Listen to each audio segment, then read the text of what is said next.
하나님 말씀은 마가복음 9장 17절에서 29절까지 말씀입니다.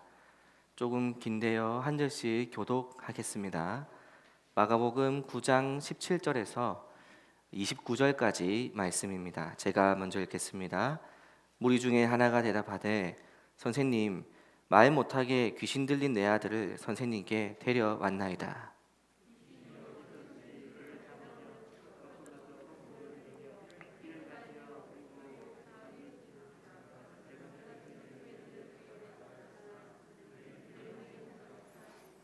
대답하여 이르시되 믿음이 없는 세대여, 내가 얼마나 너희와 함께 있으며 얼마나 너희에게 참으리요. 그를 내게로 데려오라 하시매.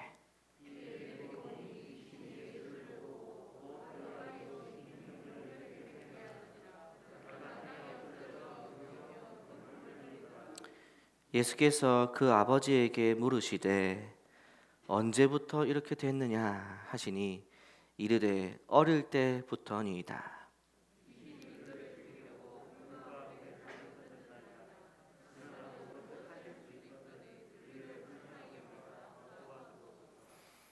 예수께서 이르시되 할 수 있거든이 무슨 말이냐. 믿는 자에게는 능히 하지 못할 일이 없느니라 하시니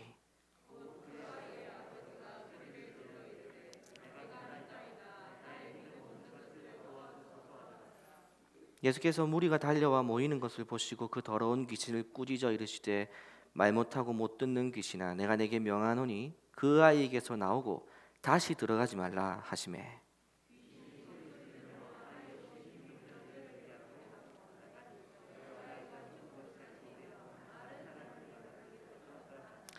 예수께서 그 손을 잡아 일으키시니 이에 일어서니라.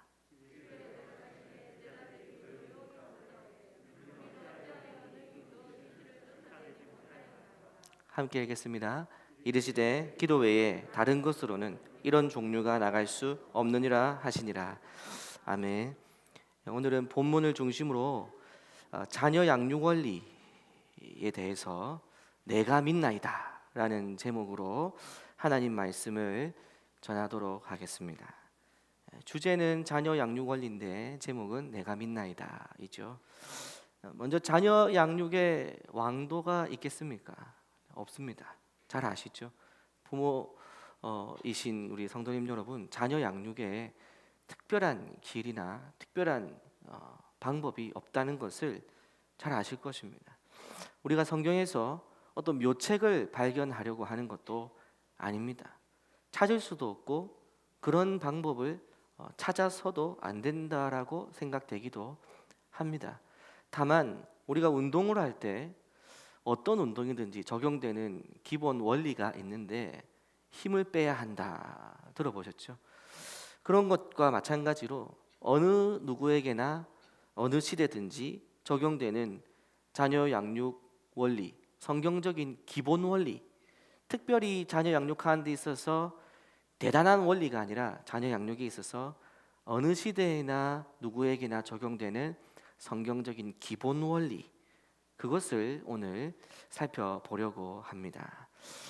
첫 번째는 무엇이냐면요, 우리의 자녀는 우리의 소유가 아니기 때문에 우리는 그 자녀를 품어내야만 한다입니다. 다시 한번 말씀드리겠습니다. 우리의 자녀는 우리의 소유가 아니기 때문에 우리는 그 자녀를 품는 것 외에는 할 수 있는 게 없다. 품어주는 것 외에는 할 수 있는 게 없다.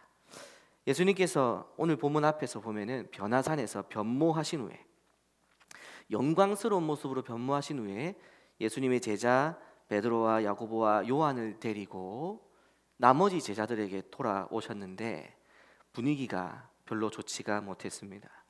보니까 제자들이 사람들에게 둘러싸여 있고 그 사이로 율법학자들, 예수님이 한눈에 봐도 알아보는 그런 율법학자들이 그 자리에 함께 있고 논쟁 소리가 심상치 않습니다.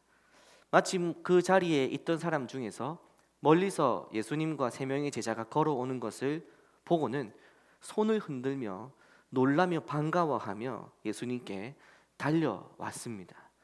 멀리서 이미 그 상황을 감지하고 계셨던 주님께서 대뜸 물으십니다. 지금 저 율법학자들과 무슨 논쟁을 하고 있느냐? 무리 중에 한 사람이 대답했습니다. 다른 같은 사건을 다른 관점에서 기록한 공관복음. 가끔씩 제가 설교를 할 때 여러분이 이미 다 알고 있는 건데도 제가 좀 설명을 하는 경우가 있는데, 그 이유는 제가 학교에서 불신자들을 대상으로 매일 설교를 하기 때문에 그렇습니다. 습관적으로 여러분이 이미 충분히 아는 내용을 마치 교회를 처음 나온 사람한테 설명하는 것 같은 표현이 있는데, 결코 우리 성도님들이 모를 거라 생각한 게 아니라 그래도 한 명이라도 혹시 모를 수 있는 걸 생각해서 하는 거니까 양해해 주시기를 바랍니다. 공관복음, 다른 시각에서 본 복음에서는 그 얘기를 한 사람이 아들의 아버지였다 이렇게 표현을 하고 있습니다. 우리 마가복음에서는 어떤 사람 이러고 있는데, 다른 공관복음에서는 아이의 아버지가 대답을 했다는 것이죠. 선생님, 저의 아들에게 더러운 귀신이 들려서 말을 못하게 됐습니다. 귀신이 아들을 사로잡을 때면 아이는 땅에 넘어집니다. 입에 거품을 물고 이를 갈며 몸이 뻣뻣해져 버립니다.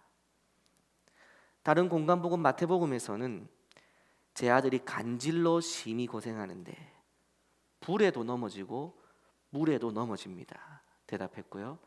누가복음에서는 귀신이 그를 붙잡아서 갑자기 소리를 지르게 하고 경련을 일으키고 거품을 흘리게 하고 아이를 몹시 상하게 한 후에 겨우를 떠납니다.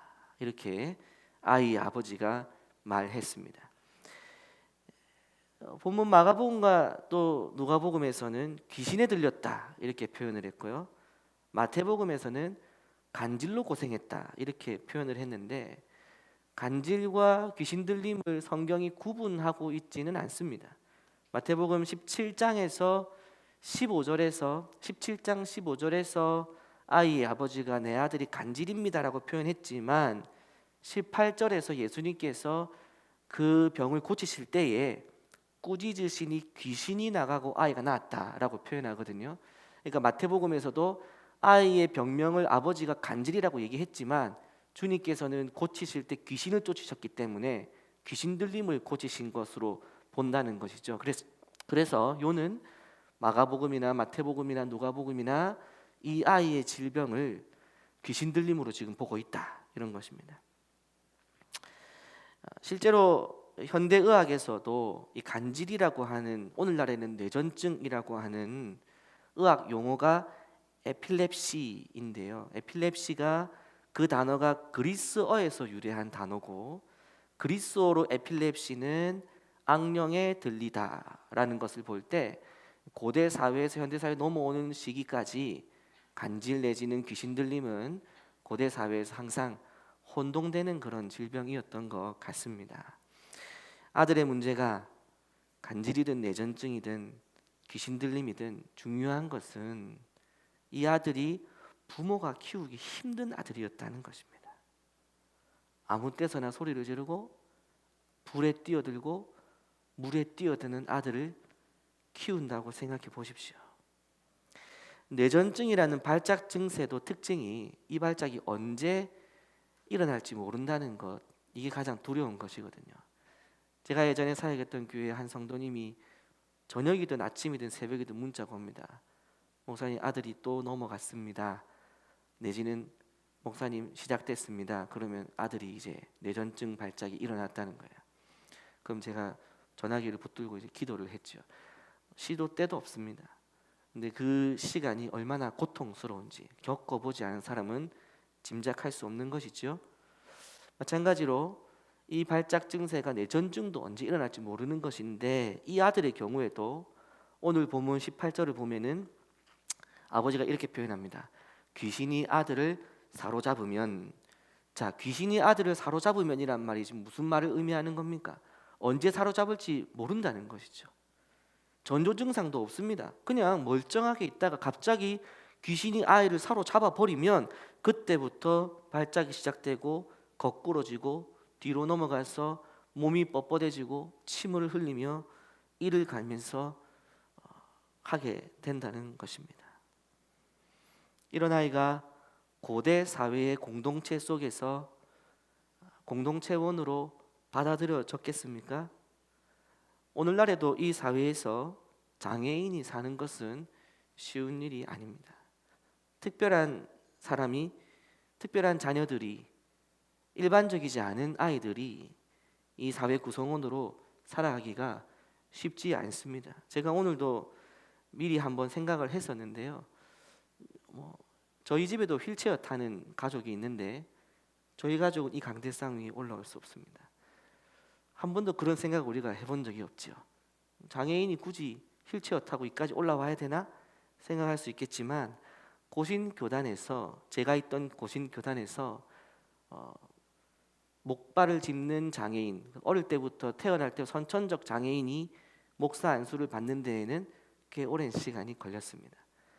복음이 있는 교회 안에서도 장애인에 대한 인식은 그만큼 많은 시간이 필요했던 것이죠. 오늘날에는 어쨌든 목사 안수도 주고 하게 되는데, 우리가 어디에나 장애인이 갈 만한 자리를 만드는 것 다 생각하기 어렵지 않습니까? 오늘날도 그런데 고대 사회는 어땠겠습니까? 고대 사회에서는 예를 들어 스파르타 같은 국가에서 아이가 태어나면, 우리가 영화에서도 보셨을 겁니다. 행정관이 아이를 검수합니다. 그리고는 약하게 태어나거나 장애가 발견되면 그 자리에서 구덩이에 던져 죽였습니다. 약하거나 장애가 있는 아이가 태어나면, 이 사회의 구성원으로 제 역할을 못할 아이가 태어나면 버렸다는 거죠. 아이를 국가의 소유로, 아이를 부모의 소유로 생각했기 때문에 버렸다는 겁니다. 그렇기 때문에 오늘 본문에서 귀신 들린 병을 가지고 있는, 어디서나 발작이 일어나는, 언제 어떻게 무슨 일을 할지 모르는, 불에 뛰어들고 물에 뛰어드는 아들을 아버지가 데리고 다닌다는 것은 자연스러운 모습이 아닌 것이죠. 이 아버지가 보통 아버지가 아닌 것입니다. 실제로 성경에 나타나는 여러 장애인이나 귀신 들린 표현, 귀신 들렸다 하는 자들, 거라사 광인 같은 경우도 무덤 사이에서 혼자, 집도 없이 가족도 없이 혼자 기거하고 있었습니다. 가족들이 버린 거죠. 사회가 그 마을에 살지 못하게 버렸던 것입니다. 근데 지금 이 아들은 귀신 들림인지 간질인지 구분하지 못하는 그 시대에, 사람들이 볼 때 귀신 들린 거나 마찬가지인 미쳐 있는 이 아들을 이 아버지가 품고 살고 있었던 겁니다. 특히 그냥 품고 있는 것으로 끝나지 않고 소문을 들은 것이죠. 예수님과 그의 제자들에게 능력이 있다. 이 아들을 내가 집에서 혼자 키우는, 감추고 사는 것이 아니라, 이 아들을, 내 사랑하는 아들을, 비록 간질이 있지만, 비록 귀신이 들렸지만, 그래도 내 아들을, 이 내 사랑하는 아들을 예수님을 만나게 해야겠다. 이 아들을 데리고 아이의 귀신 들림을 부끄러워하지 않고 아이의 손을 잡고 주님 앞으로 나온 것입니다. 마침 주님께서 안 계셔서 제자들에게 데리고 갔는데, 제자들이 어찌할 바를 몰라서 아무것도 못하고 있다가 마침 변화산에서 영광스럽게 변모하신 주님께서 이 부자에게 찾아오신 게 오늘 장면인 것입니다. 학교에 졸업한 학생 중에 한 학생이 좀 장애가 있었습니다. 제가 특수 학생들 상담을 하는 일을 해야 돼서 이야기를 해보니까 그냥 봐도 좀 티가 나는 그런 친구였는데, 상담을 해보니까 장애 이력이 있더라고요. 그래서 그래, 부모님은 뭐 하시노? 할 얘기가 없으니까 부모님은 뭐 하시노? 그랬더니 아이가 당황을 하면서 말을 잘 못하는 친구예요. 밖에서는 부모님 얘기하면 안 돼 이러는 거예요. 왜 안 되노? 밖에서는 부모님 얘기하면 안 돼. 제가 얘기를 멈추고 상담을 마쳤습니다. 나중에 담임 선생님이 부모님과 통화한 내용을 들어보니 부모님이 사회적으로 아주 좋은 직업을 가진 분이셨어요. 그리고 아들의 장애를 부끄러워하시는 부모님이셨어요. 그래서 학교에서 티를 내지 말아달라. 그리고 나에게 학교에 있는 일을 연락하지 마라. 그냥 그 아이는 학교에 등교해서 하교하면 충분하다. 나한테 연락하지 마라. 이런 부모님이었습니다. 아이를 나중에 다시 만나보니까 이해가 되더라고요. 부모님이 자기를 부끄러워하기 때문에 내가 어디에 누구 아들입니다를 말하면 안 되는 걸로 부모님에게 교육을 받은 거예요. 그래서 아이에게 저도 모르게 그냥 아버지 뭐 하시노? 했더니 밖에서 부모님 얘기하면 안 돼요 하는 거죠. 아마 이 부모들에게 이 장애가 있는 아들은 없는 아들이었던 것 같습니다. 호적상으로는 아이지만 마음에서 아들을 버린 것이죠. 스파르타에서 약하게 태어난 아들을 버린 것처럼 오늘 본문의 이 장면을 통해서 우리가 자녀를 대할 때 가져야 될 한 가지 태도를 발견할 수 있습니다. 그것은 자녀가 아무리 못나도, 자녀가 아무리 연약해도, 자녀가 아무리 엇나가도 자녀는 우리 부모가 버릴 수 있는 존재가 아니라는 것입니다. 귀신 들린 이 아들을 이 아버지가 지금 버리지 않고 품고 주님 앞에 나왔습니다. 그리고 주님께서 그 아들을 고쳐주고 계신 것이죠. 오늘날 우리가 우리의 딸과 아들들을 버리지 않죠. 근데 마음으로 버린 부모님들 많으십니다. 포기한 부모님들 많으시고 마음으로 내려놔 버린 부모님들도 많으십니다. 오늘 결론 부분에서 제가 말씀드리겠지만 사실은 내려놓으셔야 되는 게 맞는데 그 관점이 다른 것이죠. 내가 버렸다 하는 거하고 내가 내 소유권을 다른 곳으로 이전하는 거하고 다릅니다. 에스겔서 16장 20절 21절 같이 한번 읽어보겠습니다. 에스겔서 16장 20절 21절 제가 읽어드리고 21절은 같이 읽을게요. 또 내가 나를 위하여 낳은 내 자녀를 그들에게 데리고 가서 드려 제물로 삼아 불살랐느니라. 네가 네 음행을 작은 일로 여겨서 21절 같이 읽겠습니다. 나의 자녀들을 죽여 우상에게 넘겨 불 가운데로 지나가게 하였느냐. 지금 이 에스겔서 16장은 예루살렘이 타락한 것에 대해서 하나님께서 지금 정죄하고 있는 장면인데요. 뭐라고 말씀하고 계시냐면 너희가 나를 위하여 낳은 너의 자녀를, 지금 20절에서 너의 자녀들이라고 표현을 해줬습니다. 그러면서 우상에게 바치기 위하여 제물로 삼아 불살랐느냐 하시면서 21절 다시 읽어보겠습니다. 다 한 번 더 읽죠. 나의, 시작, 나의 자녀들을 죽여 우상에게 넘겨 불 가운데로 지나가게 하였느냐. 지금 성경에서 하나님께서 우리의 자녀들의 소유가 누구 것이라고 지금 말씀하고 계십니까? 하나님 것입니다. 제가 한 번 더 질문 드리겠습니다. 내 배로 낳은 내 아들, 내 딸, 내 성과 똑같은, 내 눈 모양과 똑같은, 내 비염을 유전으로 물려받은, 내 걸음걸이하고 똑같이 걸어다니는 그 아들과 딸을 우리 하나님께서 지금 누구의 소유라고 말씀하고 계십니까? 하나님 소유라는 것입니다. 우리의 소유가 아닙니다. 이게 얼마나 큰 중요한 자녀 양육 원리의 기본 원리인지 우리는 오늘 좀 생각해 볼 필요가 있는 것이죠. 하나님께서는 우리에게 자녀를 낳게 하시되 그 자녀를 우리에게 주지는 않으셨습니다. 하나님의 자녀가 우리 집에 자라고 있는 거예요. 근데 우리는 그 아들, 딸이 내 건 줄 알고 있는 거죠. 그래서 우리가 짓는 죄들이 스파르타 시대에는 약한 아들, 못난 아들, 딸을 버리는 것이었고 오늘날 대한민국에서 2022년에 자녀의 소유권을 우리 것이라고 생각해서 짓는 범죄는 뭐가 있겠습니까? 제가 있는 학교에서 보는 모습들은 자녀를 입시라는 우상의 제물에다가 제단에다가 불살라 태워버리는 거예요. 아이를 대학에 보내는 기계로 만들었어. 내가 이루고 싶은 목표를 이루는 수단과 도구로 사용해서 이 아이를 하나님께서 나에게 보호하고 지키도록 맡겨주신 아이를 내 건 줄 알고 내가 원하는 대학에 집어넣고 내가 원하는 직장에 보내고 하고 있다는 것입니다.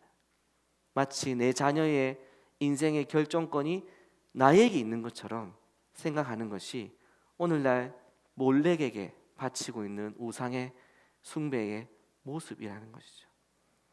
여기 앉아 계신 성도님들은 어느 정도 자녀가 장성한 성도님들 계신데, 제가 정말 죄송스럽게 말씀을 드리면 그 시점에서 우리가 몰렉에게 드리는 우상 숭배는 또 뭐가 있겠습니까?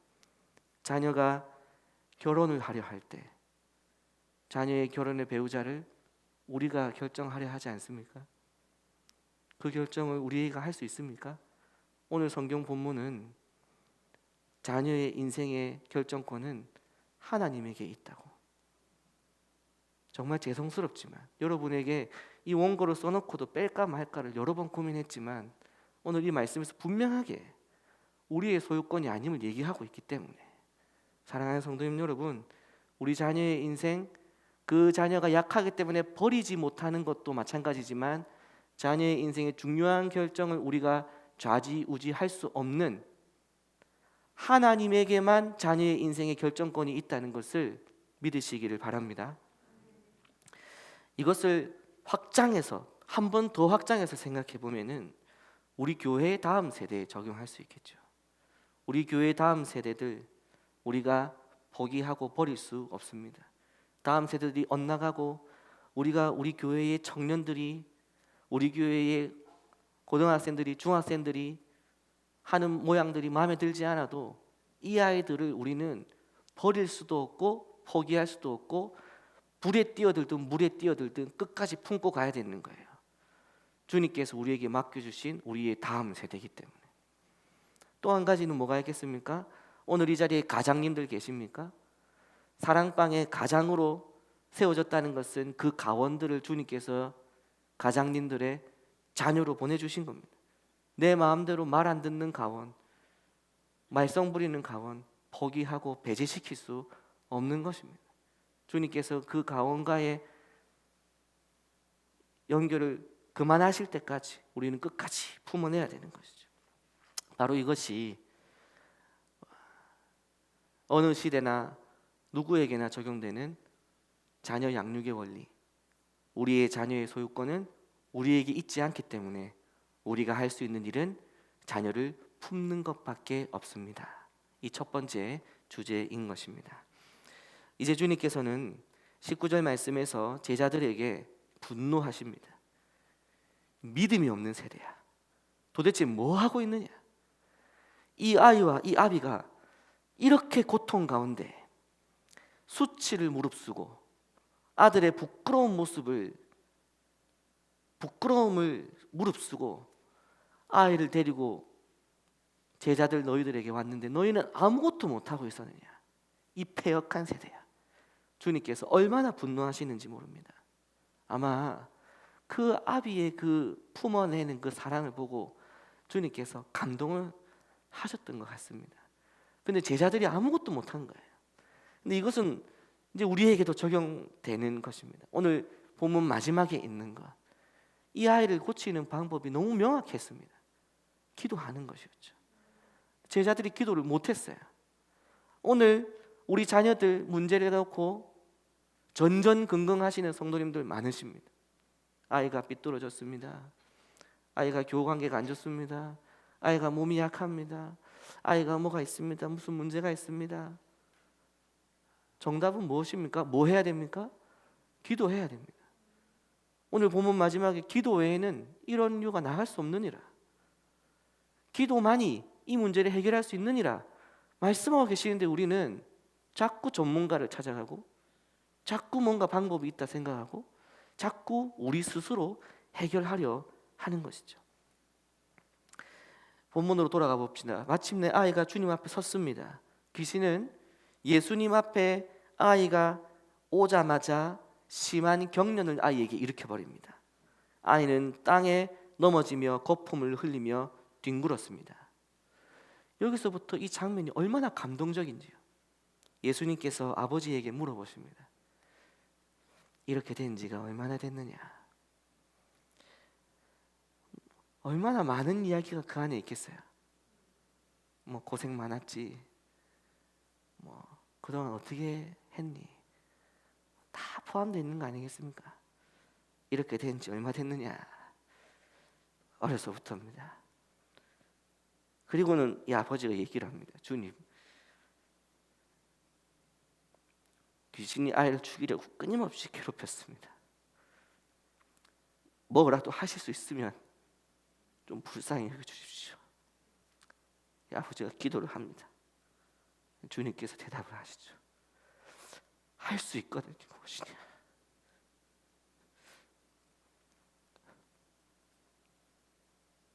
믿는 자에게 능치 못할 길이 없다. 그러자 24절을 우리가 같이 한번 읽어보기를, 믿음으로 24절을 같이 한번 읽어보겠습니다. 시작. 곧 그 아이의 아버지가 소리를 질러 이르되 내가 믿나이다, 나의 믿음 없는 것을 도와주소서 하더라. 내가 믿나이다, 나의 믿음 없음을 도와주소서. 내가 믿나이다, 나의 믿음 없음을 도와주소서. 이것이 우리가 자녀를 양육할 때 부모가 가져야 될 두 번째 모습입니다. 우리의 소유가 아닌 우리의 자녀를 하나님에게 소유권을 넘겨드리고 이 아이의 문제를 하나님 손에 올려드리고 내가 믿나이다, 내가 주님을 믿나이다, 주님께서 역사하여 주시옵소서. 권한 뒤에 따라오는 것은 책임이지요. 자녀에 대한 권한을 주님께 넘겨드리면 자녀에 대한 책임도 주님께로 넘어갑니다. 우리는 계속해서 이 자녀 내가 책임지려 하고, 내가 이 혼사길, 내가 이 대학, 내가 이 직장, 내가 이 아이의 건강 다 내가 어떻게 해결해 보려고 하니까 힘만 들고 해결이 안 되는 겁니다. 힘만 들고 해결이 안 되죠. 이 아이의 아버지도 주님 앞에 데려오기까지 무슨 수를 다 써보았지 않겠습니까? 근데 안 되는 거예요. 그러니까 주님 앞에 나와서 이렇게 얘기하는 거예요. 뭐라도 혹시 하실 수 있거든 좀 도와주십시오. 주님께서 할 수 있거든이 무슨 말이냐, 나 그리스도를 믿는 자에게는 능치 못할 일이 없느니라. 그리고는 주님께서 어떻게 하십니까? 귀신을 쫓아내 주시는 거예요. 오늘 많은 부모들이 하나님 앞에 엎드려 기도하면서 왜 내 자녀 책임 안 져주시냐고 기도합니다. 오늘 본문은 이야기합니다. 그 자녀의 소유권을 아직 붙잡고 있느냐? 그러면 하나님 역사는 없다. 그러나 그 자녀의 소유권을 하나님께 올려드리고 아버지 앞에 엎드려 자녀 문제를 놓고 기도하면 하나님께서 역사해 주실 줄로 믿습니다. 시간이 좀 되어서 말씀을 좀 정리하겠습니다. 오늘 말씀 두 가지 자녀 양육 원리 말씀드렸는데요. 첫 번째는 우리의 자녀들이 우리의 소유가 아니기 때문에 우리는 우리의 자녀에게 우리 자녀를 그저 품어주는 것 외에 할 수 있는 것이 없고 우리 자녀의 인생을 결정할 수 있는 권리가 없다 말씀드렸습니다. 우리가 할 것은 그저 안아주는 것밖에 없습니다. 전셋집에 들어가면서 벽 허물고 마음대로 할 수 있습니까? 안 되죠. 마찬가지로 우리 아이들은 전세 같은 존재예요. 우리 마음대로 바꾸고 고치고 조절하고 안 됩니다. 우리는 그저 받은 그대로 지키고 보호하다가 주님께서 찾으시면 돌려드리는 거, 그게 부모의 역할이라는 거. 우리는 우리의 자녀의 영혼의 청직이라는 것을 믿으시기 바랍니다. 두 번째는 우리의 자녀들이 우리의 소유가 아니기에 우리에게 권한도 없고 책임도 없기 때문에 우리의 모든 자녀들의 문제를 하나님 앞에 내어놓고 주님께서 역사해 달라고 기도해야 된다입니다. 우리는 자꾸 우리 자녀 문제를 우리가 해결하려 합니다. 앞서 말씀드린 대로 그것은 매번 실패할 것이고 하면 할수록 괴로워질 뿐입니다. 우리는 자녀 인생에 수리 권한이 없습니다. 어떤 부모님들은 얘기합니다. 제가 제 아이를 제일 잘 압니다. 제 아이는요 이렇게 해야 돼요. 아닙니다. 내가 가장 많이 보았겠죠. 그러나 그 아이를 조성하신 분이 하나님이시기 때문에 그 아이를 더 잘 아시는 분이 계십니다. 하나님께서 내 자녀를 더 잘 아십니다. 하나님께서 우리 자녀의 길을 더 잘 아십니다. 하나님께서 내 자녀에게 가장 좋은 길을 인도하십니다.